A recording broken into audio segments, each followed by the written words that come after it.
So today I'm going to be doing the Girl Scout cookie book tag.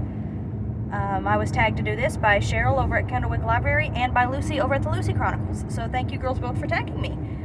This one looks like fun. I'd been planning to do it anyways, and then they tagged me, so I was like, well, okay, good timing. So the first question is Trefoils, a classic book you love. And for that, I'm going to go with Pride and Prejudice, or basically just all Jane Austen, but Pride and Prejudice specifically.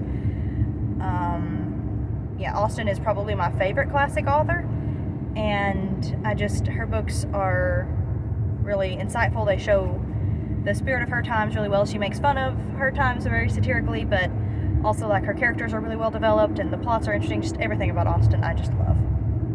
Alright, next is Lemon Ups, a book you find inspiring. For that one, I am going with Adorning the Dark by Andrew Peterson. This book is about being a creative and a Christian at the same time, like being working in creative fields. Peterson's field is music, but then it also, I think, touches on writing, which would be more my field, and probably like art as well.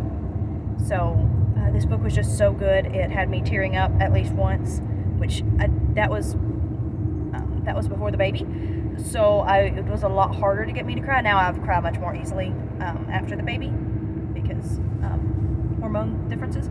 But it was just a very insightful read. Really, really enjoyed that book. Alright, next is S'mores, a comforting book. And for that I have A Christmas Carol, because it's so...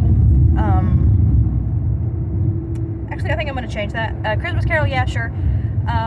It's very nostalgic. Like, I read that as a kid, really enjoyed it. Love Mickey's Christmas Carol. I've watched that every year for years and years.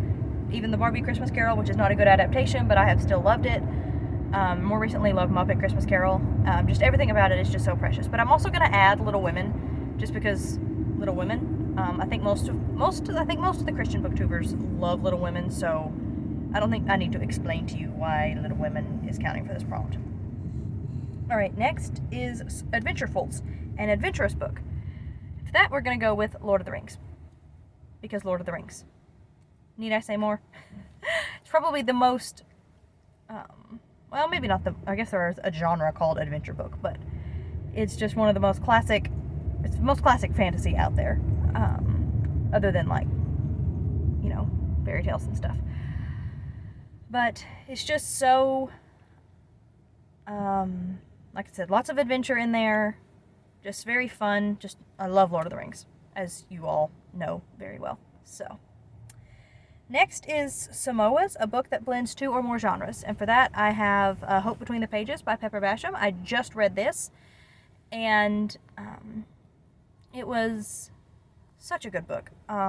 Really enjoyed it. It's got mystery, it's got historical fiction, it's got contemporary, it's got romance, it's got just basically all of the genres. And it was just such a sweet story. I really enjoyed it. It's a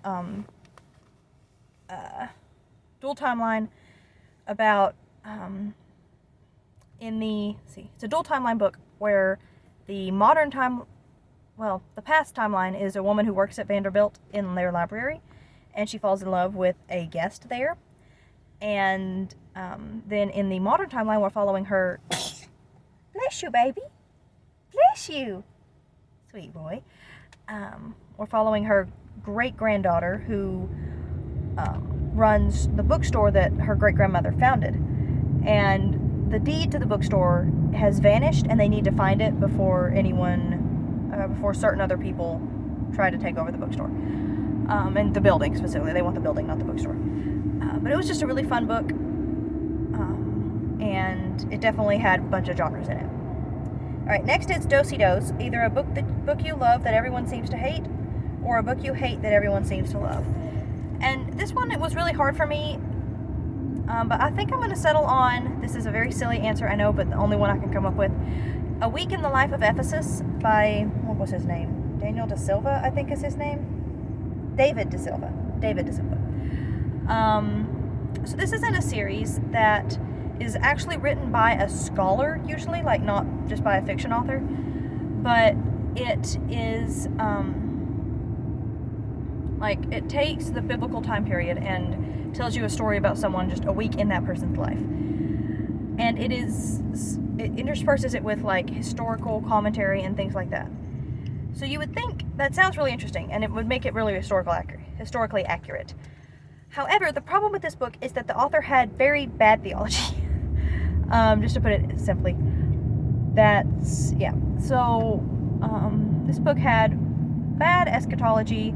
It was the kind of eschatology that, like, I think if I remember right, I read this last year or year before last or something, and I think it was like the kind of eschatology where they think that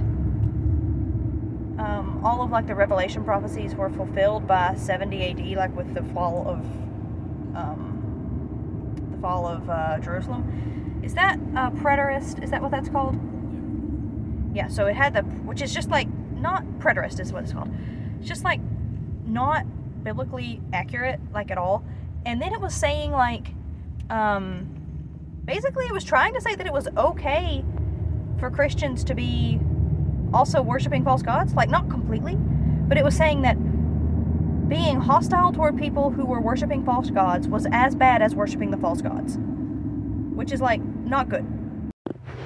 To clarify, the people in question that were being hostile, that they were saying, like, were being hostile, were, like, this was about Christians worshiping false gods. And so there were people who were saying we need to kick them out of the church because they are actively worshiping false gods, and that other people were saying, well, that's just as bad as the people actively worshiping the false gods. So it was like people who are involved in church, they were saying they cannot be allowed to be members of the church and, like, actively doing things in the church while they are also worshiping false gods. So just to clarify that it wasn't pagans, it was actual people who claim to be Christians. So yeah, that's not good. So anyway, it has a 4.03 on Goodreads, so it's rated pretty high, but I hated that book because of that.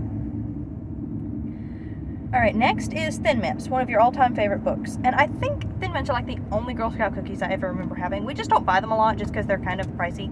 I guess is why we never bought them. I don't know. But anyways. And of course, one of my all-time favorite books. Everyone say it with me now. 3, 2, 1. Narnia! Yeah. My favorite book of all time. Favorite series of all time. Favorite books. Just, yeah. Narnia.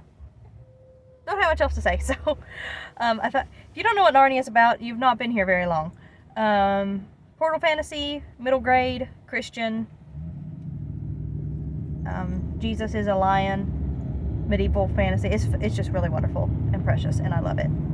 Alright, finally, Tagalongs, tagged fellow booktubers. So I don't think I've seen Taylor from Tales and Treats with Tay do this, or Old American Spirit. So I'm going to tag you two. Feel free to do it or not do it. Just whatever. And I will see y'all next time. Let me know in the comments. Let's see. Let me know a book you love that everyone seems to hate, or a book you hate that everyone seems to love. Because I had trouble with that one. Or just let me know all of them. But that one especially, if you want to let me know that in the comments. So thank you guys for watching, and I will see y'all next time. Bye.